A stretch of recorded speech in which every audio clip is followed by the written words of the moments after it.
Should you be in a nutritional surplus or deficit? Well, let's learn the difference so you can figure out which one is right for you. What's up, everybody? Welcome back to KG Fitness. My name is Khalil. On this channel, we cover fitness-related tips, nutrition, and motivation. A nutritional surplus or calorie surplus is when we're eating more than our body needs to maintain its current weight. You don't want to be eating too much over your daily requirement, as most of it will result in fat gain. If your goal is to gain the least amount of fat as possible and put on the most amount of muscle, you want to start by increasing your daily requirement by 300 to 500 calories. So let's say it takes 3,000 calories to maintain your weight. If we add 500 calories, that'll put us at 3,500, which over time will result in our body weight increasing. And since we're working out, we're hitting the gym, a large portion of that will be muscle. Now, a nutritional deficit or calorie deficit is the exact opposite.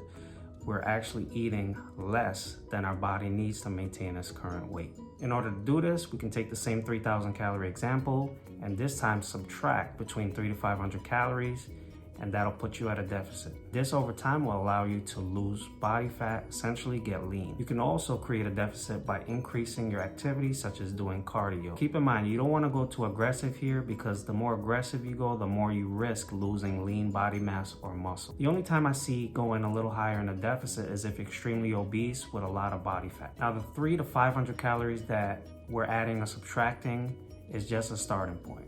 It isn't set in stone, so your caloric needs are actually going to change as your body's adapting to them.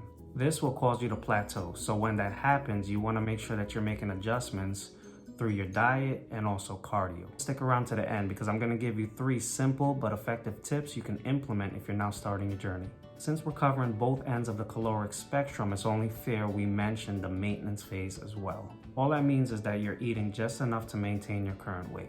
So let's say it takes 3,000 calories again to maintain your weight, and you intake 3,000 calories, providing your activity level doesn't change, your weight will not go up or down. You can build muscle and lose body fat if you're new because your body still sees this as a new stimulus. Now that you have a basic idea of the differences and what they are, you're probably asking, which one should I focus on? Ultimately, your goals are going to dictate your next step. Get clear on the path you want to take in your fitness journey. Do you want to bulk up and build muscle? Are you overweight or maybe just want to get lean for the summer? Let me know if you're finding value in this video so far. Drop a like and hit that subscribe button. I would greatly appreciate it. I do videos like this every week. All right, let's get into the bonus tips. Tip number 1, this is big. Try to reduce your stress. You would be surprised as to what your body goes through when it's constantly in a fight or flight response. Not only can it drain you mentally, but it can wreak havoc when you're trying to get to your fitness goals.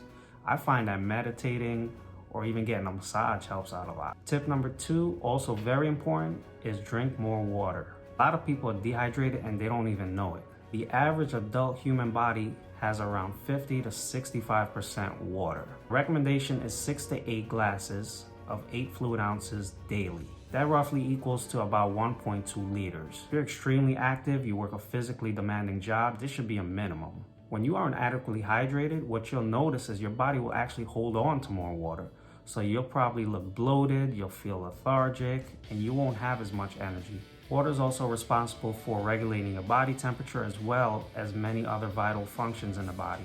What you could do is add lemon to your water to give it more flavor. Tip number 3 is use an online calorie or fitness app. If you're not sure about how many calories you should be consuming or where to start, you can use an app such as MyFitnessPal to help you get started. In the app, you can set your height, your weight, your age, goal, and just keep in mind that the calories that are given by the app are only estimations, and you may need to adjust it over time. Some paid options allow you to even scan the barcodes and add the foods in automatically.